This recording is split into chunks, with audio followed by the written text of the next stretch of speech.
Oh, hey guys. Just here herding some cattle. Today, we are going to talk about villager trading. How to do it, why to do it, and some tips and tricks about it. So let's go ahead and get started.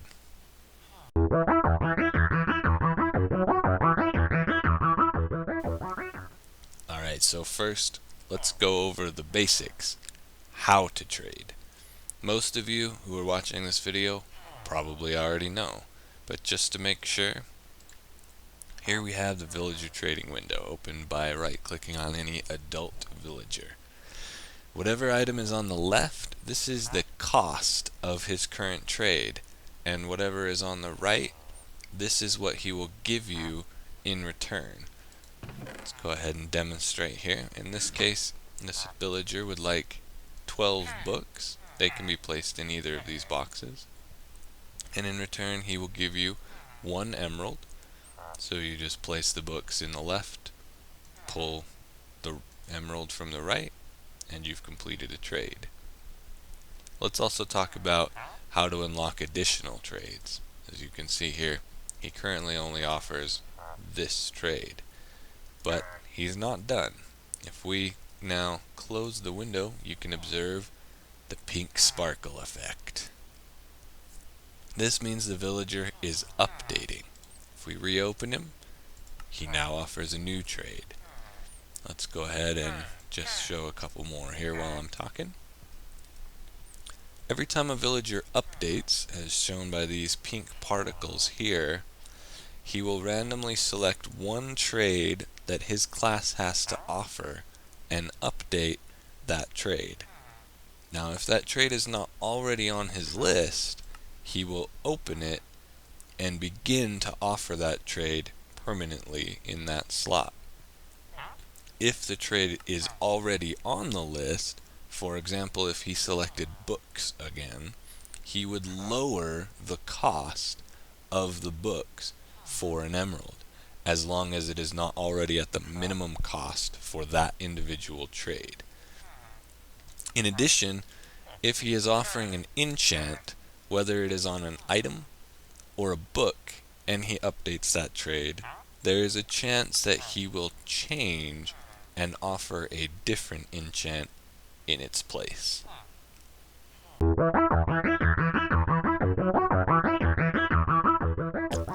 Alright, so there's the basics. Now you know how to trade, but why should you? Why does it require a guide to show you all the ins and outs? Well, because unlocking emeralds gives you fat loots. Mainly from a blacksmith. As you can see here, this guy is far from unlocking all of his trades, but he's already offering a variety of useful tools and armor, including diamond picks. Check that out. In addition to weapons, armor, and tools, you can get them enchanted by priests or by books to enchant them from librarians. You can also get useful goods like glowstone and redstone, amongst other things.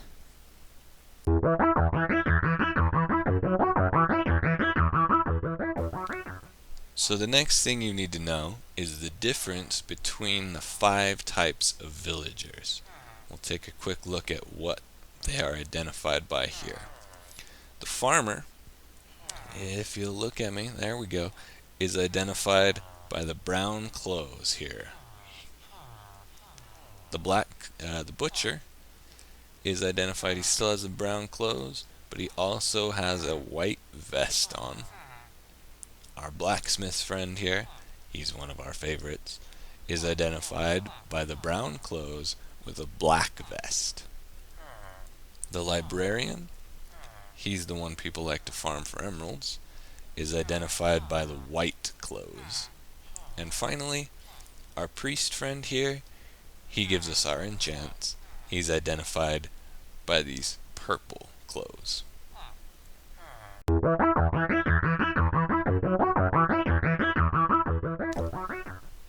Okay, let's get into the advanced stuff. Let's get into the good stuff. Here, I will give an example of what people often call perfect villagers.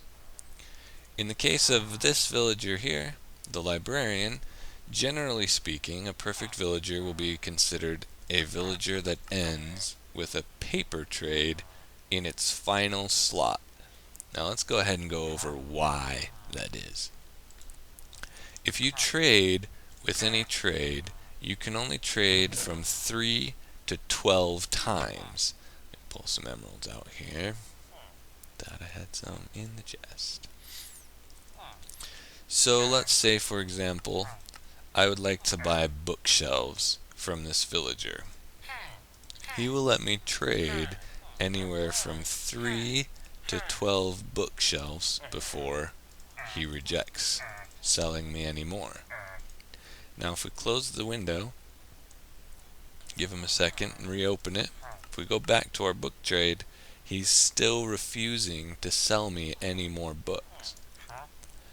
Now, if I were to trade with the farthest trade to the right, in this case, paper, let's pull some out here. If I trade paper with him because it's in his final slot, not because it's paper, because it's in its final slot to the right, even one time, that's all it takes, and close the window, you'll notice the pink sparkles, he's updating. We go back in, every single one of his currently offered trades has reopened. I could go back and buy up to 12 more bookshelves from him before he locks the trade again. Now the reason that this is important is because of these perfect villagers. The librarian's main use is to farm paper into emeralds to buy all your goods with from the other villagers. They also occasionally have useful enchanted books that can be bought. In the case, this librarian actually has an Infinity 1 book for only 10 emeralds, which when you get into it, 10 emeralds, not that much. The paper slot on a librarian should be in the last slot because when trading, it also updates the last slot. As you'll notice, I should be able to get up to 12 emeralds from this guy. Let's see how many he'll give me.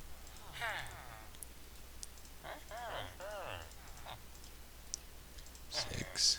Alright. He's now done trading.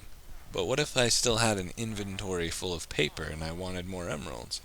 Well, because this is in the last slot, all I have to do is close the window, let him update, go back to the paper, it's unlocked again. I simply just start trading with them again. Emeralds, emeralds, and more emeralds. So let's talk about which trades are great to have at the end on each of the 5 villager types. First of all, perfect villagers, it should be pointed out, they are not exactly perfect. We will get into that in just a minute. For a librarian, generally speaking, their final or 8th trade you will want to have as paper to emeralds. These are the most common perfect villagers because they're not that hard to get due to the low amount of trades that a librarian offers, and also the ease of farming mass amounts of sugarcane to turn into paper and get lots of emeralds. Our blacksmiths, commonly in the last slot, in their case the 26th slot, you would want the iron to emeralds trade. This is because iron, not too hard to get. Lots of people have some kind of iron farm on their server, and that makes unlocking all the other trades from a blacksmith very easy to do by giving them 1 stack of iron and getting an emerald in return, and that unlocks all of their goods so you can continue to buy all of your diamond gear and whatever else you want from them. However, for some people, depending on your setup, it may be easier for you to get coal to emeralds in the last slot to unlock the trades with coal instead of iron if you are short on iron. The butcher can have either raw beef or raw pork, that should be a K, into emeralds, If you work with those, if you happen to have a really good cow or pig farm, you can get massive amounts of emeralds from them. For the farmers, you're generally going to want the raw chicken to emerald trade in their final slot. I forgot to mention butchers. That's going to be their 10th trade. On the farmer, that is going to be their 13th trade. If you've got a great chicken farm, there are some that can really mass produce chickens. You can make a lot of emeralds from a perfect farmer. And finally, the priest. The priest is a little different. They offer a little bit more of goodies, and so they vary a little bit more. Their final trade will generally be their 12th trade, although there's a little bit that we will discuss about that in a minute. But generally speaking, the things you can use them are, you can use emeralds to farm unlimited glowstone, redstone, or if you don't have a monster farm, you can actually use them to farm bottle o' enchantings to level up on. Now let's go ahead and get into some tips.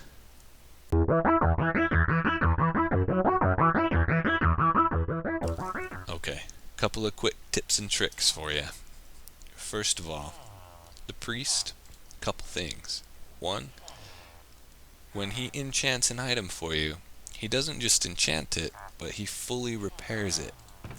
If, for example, he had given you a diamond pick that you'd gone out and used until it was almost broken, you'd come back, buy the same enchant from him again, and as you can see, it's fully repairing this item in the process. No levels necessary, no anvil necessary. In addition, if you trade an enchanted item with this guy in his last slot, you have the chance to unlock a new trade.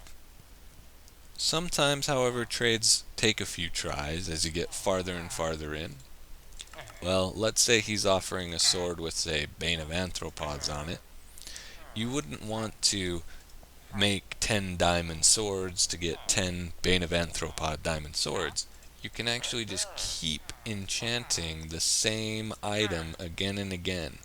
If that was in his last slot, you could put the sword in, close the window, reopen the window, trade the same sword again, do it again and again until he opened the next trade. There's no need to waste a whole bunch of items on a bunch of junk. Next,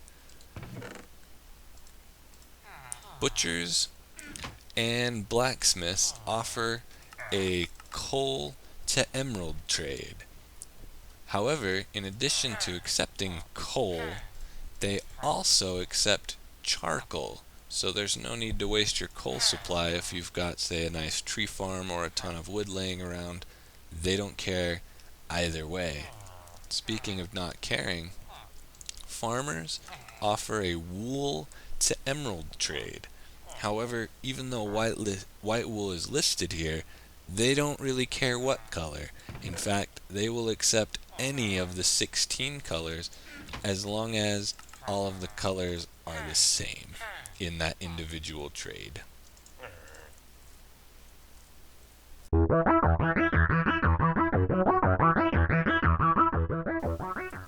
And finally, we need to talk about the gold to emerald trade. Now, this trade is possible to get on all of the 5 villager classes. In the case of a blacksmith, they have a natural occurring gold to emerald trade anyway, so that won't ever mess you up. You'll always encounter that. But on the other 4, they do not actually have a gold to emerald trade. What happens is, due to the way the game generates which item is updated, it is possible that the game will choose to update no item at all. In that case, it defaults to the gold to emerald trade. This can be added to any of your villagers. So let's say, for example, you had a perfect librarian trading paper in the last slot. Eventually, you may end up having a gold to emerald trade in the last slot, essentially ruining your perfect villager. That's why we said perfect villagers generally are not actually perfect. Now, In the case of the librarian, the butcher, and the farmer, the chances of this trade occurring are so low that you should never really worry about it. If it happens to ever come up, it's just bad luck and you'll just have to start over again, but there's not really anything you can do to prevent that. In the case of the priest, however, it's more unlikely that the game will default to this trade, and as a result, you probably will eventually see the gold trade on a priest. So if you happen to come across a priest who already has the gold trade, then that's a great priest to use because you'll never have to worry about getting the gold trade later on. Okay guys, thanks for watching this guide. Please check out in the video description, I will have a link to my website of the complete villager trading guide. This guide includes some additional random facts about trading, some more in-depth information about how to trade, and tips and tricks on doing so, as well as, more importantly, a complete listing of every single trade that every single villager has to offer. Please check that out. If you have any comments, questions, please hit me up in the comment section of this video, or you can hit me up on Twitter or Facebook. Links to that in the video description as well. Thanks for watching. Hope you found this guide useful, and please leave a like, share if you did, and we will see you next time.